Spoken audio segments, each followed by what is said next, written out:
पिला माने समस्त को नमस्ते आशा करूची तमे समस्त भलरे थिबो पिला माने आज हम कोन करबा दशम श्रेणी रो इतिहास रो प्रथम अध्याय रो पंचम पाठ रो प्रश्न उत्तर आलोचना करबा। तो पंचम पाठ कोन ना सुभाष चंद्र बोस और भारतीय जातीय सेना। सुभाष चंद्र बोस किए आउ तांकर जो भारतीय जातीय सेना थिला से ऊपर हमें ऑलरेडी पिला माने पढी दैचंती। तार वीडियो ऑलरेडी तमर YouTube रे अपलोड हो जाईची। तमे फर्स्ट से चैप्टर देखो देन आफ्टर तमे आसीबो एठी को सुभाष चंद्र बोस को विषय रे विशेष भाव में पढ़िबा पाए बुझि पारला ठीक अछि। तापर देखिबा देखो कोन अछि प्रश्न ना प्रथम प्रश्न कोन अछि पिला माने ना प्रथम प्रश्न अछि प्रत्येक प्रश्नर उत्तर प्राय 60 गोटी शब्द रे लिखिबा पाए कहिछि। प्रत्येक प्रश्नर उत्तर प्राय 60 गोटी शब्द मध्य रे लेख बोली कहिছে हला ठीक अछि। प्रथम प्रश्न कोन देखो ना भारतीय जातीय कांग्रेस रो सदस्य भाबे सुभाष बोस को राजनीतिक जीवन संपर्क रे गोटे विवरणी प्रदान करो बोली कहिछि ना आंसर कोन हो देखो ना 1923 मसिया रे सुभाष चंद्र बोस जातीय कांग्रेस रे जोग देले और बंगाला प्रादेशिक कांग्रेस कमिटी रो संपादक मध्य होइथिले। से चित्तरंजन दास को निजर राजनीतिक गुरु भाव में ग्रहण करथिले और तांको प्रेरणा रे राजनीतिक कार्य मध्य बहुत गुडाए करथिले। जेमति गांधी जी राजनीतिक गुरु किए थिले ना गोपाल कृष्ण गोखले थिले। सिमिलरली हमर सुभाष चंद्र बोस को राजनीतिक गुरु थिले किए ना चित्तरंजन दास। तापर देखो 1924 मसिया रे से कलिकता नगर निगम रो कार्यनिर्वाही अधिकारी भाव निर्वाचित हले और बंगाला प्रादेशिक कांग्रेस समिति और भारतीय श्रमिक कांग्रेस रो अध्यक्ष भाव में मध्य निर्वाचित होइथिले। सुभाष बोस 1938 मसिया हरिपुर अधिवेशन और 1939 मसिया त्रिपुरा अधिवेशन रे जातीय कांग्रेस रो सभापति भाव में आसन अलंकृत करथिले। ता सहित गांधी जी सहित तांकर मतभेद हो जाइतिला। जेतेबेले असहयोग आंदोलन गांधीजी स्थगित कर दैथिले केतेबेले करथिले ना चोरी चोरा घटना जोगु कोन हला ना जेतेबेले पुलिस बहुत गुडे मरि जाइतिले सेतेबेले गांधीजी हृदयंगम कले जे भारतीय माने वर्तमान मध्य संपूर्ण भाव में प्रस्तुत नहुंती कोन करबा पई ना आंदोलन करबा पई। सेथि पई हमकु कोन करबा पई पड़िबो ना आंदोलन को स्थगित रखिबा पई पड़िबो। दैट्स व्हाई गांधीजी जेतेबेले आंदोलन को स्थगित रखिले सुभाष चंद्र बोस कोन कहिथिले ना एहा ओडिसा पई बा ओडिसा पई नुहे एहा भारत पई गोटे प्राकृतिक विपर्जय भली। सेथि पई सिए कोन करले ना सिए जातीय कांग्रेस त्याग करले। त्याग करिकि 1939 मसिया मे 3 तारिख रे फॉरवर्ड ब्लॉक कोन ना फॉरवर्ड ब्लॉक नामक गोटे राजनीतिक दल मध्य गठन करथिले। तांकर साहस तथा देशप्रेम पई जनसाधारण प्रिय भाजन होई पड़ले और तांकर विद्रोह मूलक कार्यकलाप पई इंग्रेज सरकार 1924 मसिया तांको गिरफ्त करले और 1926 मसिया तांको जेल को मध्य प्रेरण करथिले बा पठाइथिले। पहला माने म आगरु कहूची तमे फर्स्ट चैप्टर देखो चैप्टर भल से बुझो देन आफ्टर आसीबो प्रश्न उत्तर को अदरवाइज किसी मध्य बुझी परिबो नाही। तापर देख ख नंबर कोन दैछि भारत को परित्याग पछरे सुभाष बोस को उद्देश्य चिंताधारा कोन थिला। भारत परित्याग पछरे सुभाष चंद्र बोस को उद्देश्य कोन थिला आ तांकर चिंताधारा कोन थिला। देख सुभाष बोस भारत बाहर रही भारत स्वाधीनता पाई लड़ाई करने उद्देश्य 1941 मसीहा जनवरी 26 रे छद्म बेश भारत परित्याग कले। सुभाष बोस कौन करचंती भारत बाहर रही भारतर स्वाधीनता पाई लड़ाई करबा पाई कौन कले 1941 मसीहा जनवरी 26 रे छद्म बेश भारत छाड़चंती। तांका चिंताधारा थिला कोन ना शत्रु आमर मित्र काहे कि ना द्वितीय विश्व युद्ध रे पिला माने कोन थिला जो इंग्लैंड थिला इंग्लैंड रो शत्रु किए थिला ना इंग्लैंड रो शत्रु थिला जर्मनी और जापान।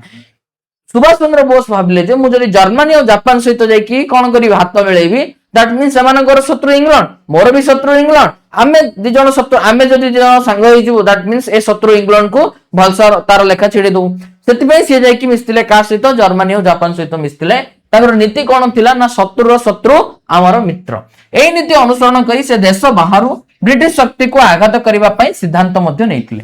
भारतर शत्रु को परास्त और दमन करिबा पई तार शत्रु सहित हाथ मिलेबा लाभदायक हेबो बोली ताकर हृदबोध होइतला। ता सहित से कोन हृदबोध करथिले ना भारतर शत्रु को परास्त और दमन करिबा पई तार शत्रु सहित हाथ मिलेबा नितांत लाभदायक हबो बोली से भाबिथिले मध्य। तापर देखो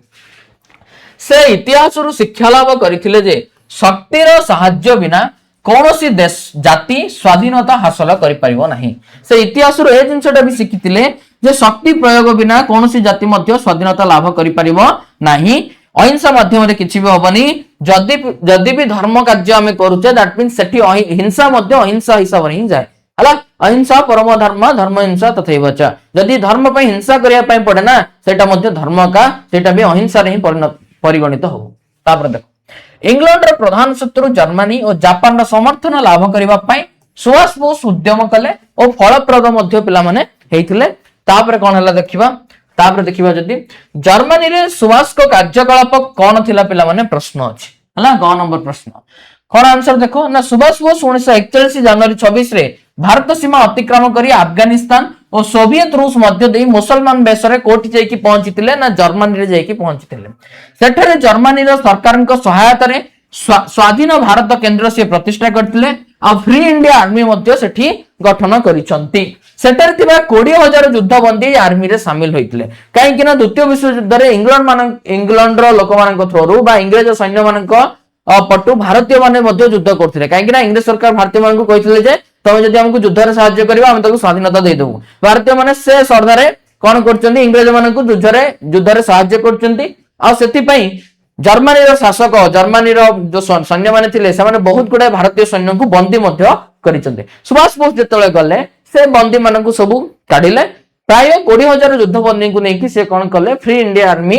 तैयारी करथिले जर्मनी रो सेनापति माने सैन्य माने को तालीम दउथिले सुभाष बोस ताकू निरीक्षण करी अभिवादन मध्य ग्रहण करुथिले। तापर देखो नेक्स्ट कोन अछि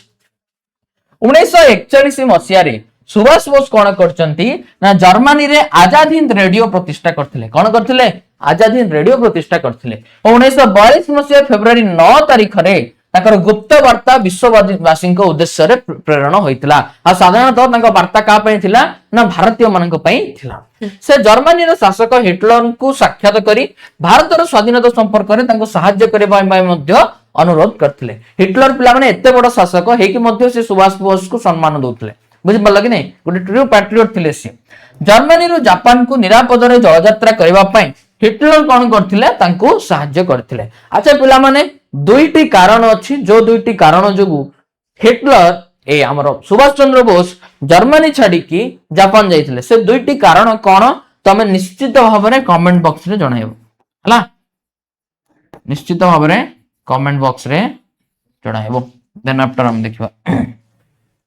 घ नंबर प्रश्न कोन अछि आजाद फौजर सैनिक मानकर गिरफ रो परिणाम स्वरूप कोन घटिला 1945 सेप्टेम्बर रे कोन हैला ना ब्रिटिश सरकार आजाद हिंद फौजर 3 सेनाध्यक्ष को गिरफ करथिले हला आ नवेम्बर 5 तारिख रे लाल किला ठारे अनुष्ठित सामरिक अदालत रो सेमाने सम्मुखीन होइतिले 3 जण सेनाध्यक्ष को गिरफ करा जायतिला आ लाल किला रे जो हमरो डिफेंस कोर्ट बसतिला बा जो सामरिक कोर्ट ए 3 जण को कोर्ट मार्शल करा जायतिला तो सेठी सेमानकर कोन ना निष्पत्ति निया जिवो बा सेमानकर जजमेंट हबो बोली फाइनल हैला सेमाननको स्वाधीनता संग्रामी भाबे ग्रहण करी भारतीय माने सेमानक गिरफ और विचार विरुद्ध रे समग्र देश रे विक्षोभ और हड़ताल संगठित कले हेले भारतीय माने कोन कहले ना सेमाने होचंदी स्वाधीनता संग्रामी सेति पई सेमाननको मुक्त करबा पई भारतीय माने विक्षोभ करचंती आंदोलन मध्य करचंती समस्त राजनीतिक दल कांग्रेस मुस्लिम लीग और भारतीय कम्युनिस्ट पार्टी रो नेतृवृंद तथा जनसाधारण आजाद हिंद फौजर सैन्य मानकर कोन करले ना मुक्ति दाबी कले हला सब जनता लागि पड़थिले जे से 3 सेनाध्यक्ष को केमती मुक्त करा जाऊ। तापर देखो बुल्लुभाई देसाई तेज बहादुर सप्रू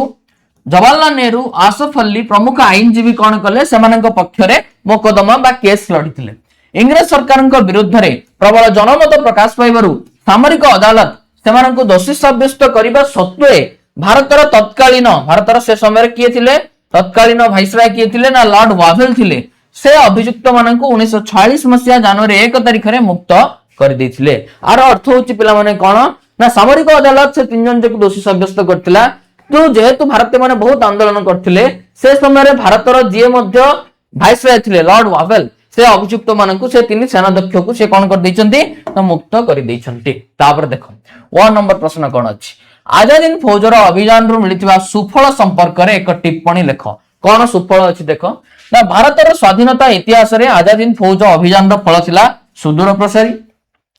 आजाद हिंद फौज संग्राम रो क्षणिक फल हिसाब रे भारतीय नौसेना ब्रिटिश शासन विरुद्ध रे विद्रोह घोषणा करिथिले ता सहित आजाद हिंद सरकार रो मुख्य भाव रे नेताजी सुभाष बोस भारत वर्षर स्वाधीनता दाबी को एक आंतर्जातिक प्रश्न में परिणत करते पिला माने स्वाधीनता देशर गोटे जातीय प्रश्न किंतु सुभाष चंद्र बोस को मुंड गोटे अलग प्रकार था बुझी पारल कि नहीं से कौन कहले नहीं मते आपको गोटे आंतर्जातिक प्रश्न में परिणत करिवार अछि द्वारा इंग्लैंड जति सब शत्रु राष्ट्र अछन सेमान ता ऊपर जेमि प्रेशर पकेबे आ से बाध्य होई कि छाडी के जीव भारत को हला ब्रिटिश शक्ति ऊपर चरम आघात करी यह स्वाधीनता प्राप्तिर पथ को सुगम करिथिला बुझी पारल कि नहीं सुभाष चंद्र बोस ए ट्रू पैट्रियट बुझिल देश प्रीति कौन जदि शिखिबार अछि दैट मींस सुभाष चंद्र बोस को शिखिबा पई पड़ो बुझिल कि नहीं ता सहित समस्त थिले पिला मन भलो खाली मु सुभाष चंद्र बोस बोली कोनी सुभाष चंद्र बोस अछंती जवाहरलाल नेहरू अछंती महात्मा गांधी अछंती भगत सिंह अछंती किंतु समस्तଙ୍କର वेट टिके डिफरेंट डिफरेंट थाए बुझिल कि नहीं किंतु लक्ष्य गोटे जीवनर लक्ष्य थिला गोटे सेटा होछि स्वाधीनता किए हिंसा माध्यम रे जाउथला किए अहिंसा माध्यम रे जाउथला किए नरम पंथी थिला किए चरम पंथी थिला बुझि पारलो तापर देखो 2 नंबर क्वेश्चन कोन अछि प्रत्येक प्रश्नर उत्तर प्राय 20 गोटी शब्द रे लेख कहिछि केउ दुईटी स्थान रे एवं केबे सुभाष बोस जातीय कांग्रेस अधिवेशन रो सभापति होइथिले हला ना 1938 रे हरिपुर अधिवेशन रे सुभाष बोस कोन हेले ना जातीय कांग्रेस रो सभापति होइथिले 1939 रे त्रिपुरा अधिवेशन रे मध्ये से कोन हेइथिले ना सभापति होइथिले तापर देखो 6 नंबर कोन दिछि रासबिहारी बोस विदेश रे प्रतिष्ठा करथिबा संगठन रो नाम कोन थिला पिला माने रासबिहारी बोस विदेश रे प्रतिष्ठा करथिबा संगठन नाम थिला भारतीय स्वाधीनता संघ नेक्स्ट क्वेश्चन 9 नंबर कोन दिछि जर्मनी रु केबे ओ किपरि सुभाष चंद्र बोस टोकियो जाइथिले देखो आंसर कोन ना जर्मनी रु सुभाष चंद्र बोस 1943 फेब्रुआरी 8 तारिख रे किले बंदर रु बुडा जहाज रे जापान अभिमुखे यात्रा करथिले आ 1943 जून 13 रे से जाइकी कोठी पहुंचीथिले ना टोकियो ठारे पहुंचीथिले तापर देखो 9 नंबर प्रश्न सुभाष चंद्र बोस आजाद हिंद फौजर 4टी ब्रिगेड रो नाम कोन रखिथिले पिला माने सुभाष चंद्र बोस आजाद हिंद फौज को 4टी योद्धा बाहिनी बा ब्रिगेड रे विभक्त करथिले तार ना गुडी कोन कोन थिला से गुडी हला गांधी ब्रिगेड नेहरू ब्रिगेड आजाद ब्रिगेड और स्वतंत्र महिला शाखा झांसी रानी ब्रिगेड बुझी पारलो तापर देखो नेक्स्ट प्रश्न 1 नंबर प्रश्न कोन अछि दिल्ली चलरो तात्पर्य कोन दिल्ली चलरो तात्पर्य हला दिल्ली रो पथ हला स्वाधीनतार पथ बोली किए कहिथिले सुभाष चंद्र बोस नार देथिले आजाद हिंद फौज जते बेले जीवो दिल्ली को से स्वाधीनतार पथ तयारी करि दबो हला आजाद हिंद फौज तार भारत अभियान समय भारतर केउ शहर ओ केबे दखल करिथिला पिला माने आजाद हिंद फौज भारत अभियान समय कोहिमा शहर दखल करिथिला 1944 मसिया एप्रिल मासरे आजाद हिंद फौज कोहिमा दखल करी सेठारे कोन करथिला ना भारतीय पताका उत्तोलन करिथिला तापर देखिबा पिले नेक्स्ट प्रश्न कोन अछि 6 नंबर ना इंफाल दखल करिबा पई आजाद हिंद फौज काहे की विफल होइथिला पिला माने इंफाल दखल करिबा पई अग्रसर हेबा समय रे प्रबल वर्षा आइतिला जाजको जोगाजोग व्यवस्था संपूर्ण छिन्न होई जाइतिला ता सहित इंफाल दखल करिबा पई आ एही कारण जगु इंफाल दखल करिबा पई आजाद हिंद फौज कोन हला ना विफल होइतिला परवर्ती प्रश्न देखिबा 6 नंबर आजाद हिंद फौजर युद्धबंदी मानक सपक्ष रे केउ आईनजीवी माने मकदमा लड़ीतिले पिला माने आजाद हिंद फौजर युद्धबंदी मानक पई बुल्लुभाई देसाई तेज बहादुर साप्रू जवाहरलाल नेहरू आसफ अली प्रमुख आईनजीवी माने मकदमा लड़ीतिले तापरे कोन हितला सामरिक अदालत समन दोषी साब्यस्त करतिला किंतु तत्कालीन वाइसराय लॉर्ड वावेल समनकु मुक्त करि दैथिले काहेकि ना भारतीय माने गभीर आंदोलन करिसंती 6 नंबर प्रश्न आजाद हिंद फौजर युद्धबंदी मानकु किए ओ केबे मुक्त करथिले किए करथिले ना भारत जर तत्कालीन वाइसराय लॉर्ड वावेल 1946 जनवरी 1 तारिख रे कोन कर दैचंती मुक्त कर दैचंती तापर देखिबा परवर्ती प्रश्न 9 नंबर सुभाष चंद्र बोस को विमान दुर्घटना केबे ओ केउ स्थान को यात्रा करथिला बेले घटिथिबा संवाद प्रकाश पाइथिला 1945 अगस्त 18 तारिख रे जापान रो फॉर्मोजा द्वीपरु एटा फॉर्मोदी लिखा आइछि लिखि दबो एटा हला फॉर्मोजा द्वीपरु